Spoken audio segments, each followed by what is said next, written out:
নমস্কার বন্ধুরা, কথা আজকের পর্বে আপনারা শুরুতেই দেখতে পাবেন এভি মেন্ডির থেকে ড্রিঙ্কের গ্লাসটা নিয়ে কথার কথাই ভাবতে থাকে। যে এভিকে ঠকিয়েছে সেই কথাই ভাবতে থাকে। মান্ডবীর হাত থেকে যখন এভি গ্লাসটা নেয় তখন মান্ডবী মনে মনে ভেবে খুশি হয় যে আজকে এভি শুধু আমার। অন্যদিকে দেখা যায় কথা বাড়িতে বসে এভির কথাই ভাবতে থাকে আর বলে, এই প্রদীপ আমি কিছুতেই নিভতে দেব না। আর এইদিকে এভি নেশার ঘোরে সে স্বপ্ন দেখতে লাগে। স্বপ্নতে সে তার মাকে দেখতে পায়। তার মা বলে, তুই বাড়ি ছেড়ে চলে এসেছিস, এখন আমি যদি বাড়ি ফিরে যাই আর গিয়ে তোকে না দেখতে পেলে আমি কি করে থাকবো বলতো? আর তুই যে মেয়েটাকে এত কষ্ট দিচ্ছিস সে মেয়েটা তো সবার কত খেয়াল রাখে, তুই তাকেই এভাবে কষ্ট দিচ্ছিস।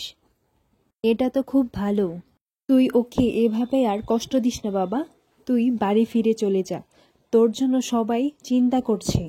আর এভি ফিরে তাকালেই কথাকে দেখতে পায়।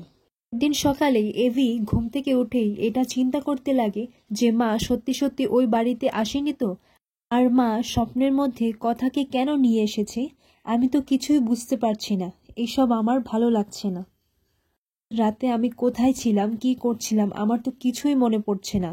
একটু পরেই এভির চোখ যায় বিছানায় রাখা বরমালা আর সিঁদুরের উপর, আর তারপর সে ম্যান্ডির ড্রেসটা দেখে বলে, এটা কাল ম্যান্ডি পরে এসেছিল না? তখন এভি খুবই চিন্তায় পড়ে যায় আর বারবার ম্যান্ডিকে ডাকায় সে সাড়া না দেওয়ায় এভি আরও অস্থির হয়ে পড়ে।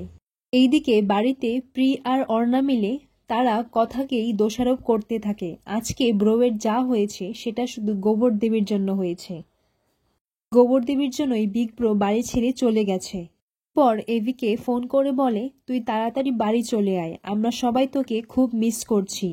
এরপর বাড়ির সবাই কথাকে বলে, এখন তোমাকেই যেতে হবে এভিকে ফিরিয়ে আনতে, একমাত্র তুমিই পারবে ওকে বাড়ি ফেরাতে।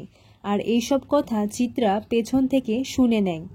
এটা শুনে চিত্রা কথার কাছে এসে বলে, ওর তো মন খারাপ, আমি বলছি কি কথা, তোমার এখন যাওয়াটা ঠিক হবে না।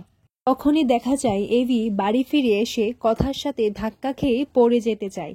তখন এভি বলে, বাড়িতে আসতে না আসতেই তোর গোবরগিরি শুরু হয়ে গেল, আমার উপরে কিরকম লস্ট হয়ে তাকিয়ে রয়েছে। এভি নিজে থেকে ফিরে আসায় কথা মনে মনে খুব খুশি হয়েছে।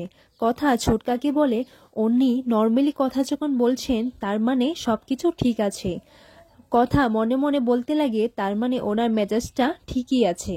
এরপর এভিকে দেখে সবাই এভিকে জড়িয়ে ধরে।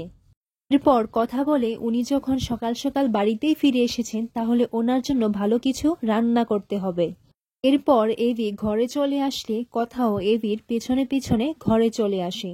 তখন এভিকে ঘরে চুপচাপ দেখায়। তখন কথা এভিকে উদ্দেশ্য করে বলে, কালকে আমার কলেজের গ্র্যাজুয়েশন ডে ছিল, কেউ যদি আমার উপর রাগ করে না থাকতো তাহলে আমি ওনাকে নিশ্চয়ই জানাতাম।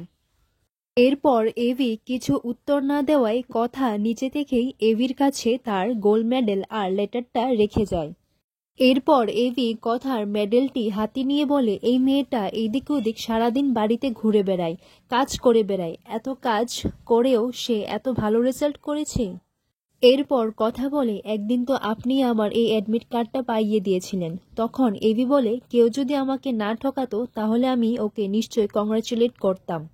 এরপর কথা তার মেডেল আর লেটারটা নিতে গেলে তখনই কথা এভির মুখ থেকে একটা অন্যরকম গন্ধ পায়। তখনই কথা বুঝতে পারে যে কালকে নিশ্চয়ই সারা রাত বসে ওরকম ছাইপাশ গিলেছেন। তারপর কথা আর একটুও দেরি না করে চটপট করে একটি শরবত বানিয়ে নিয়ে আসে। শরবত বানিয়ে ঘরে নিয়ে আসলে এভিকে ঘুরিয়ে ঘুরিয়ে বলে, এই ছাইপাশ গিলে তো আমিই ঠিক থাকতে পারি না, আর আপনি তো এখনো ছেলে মানুষ। এইসব যদি কর্তাদিদা বা বাড়ির বাকিরা জানতে পারে যে আপনি কাল রাত্রে এই সব ছাইপাশ গিলেছেন তাহলে সবার কি ভালো লাগবে?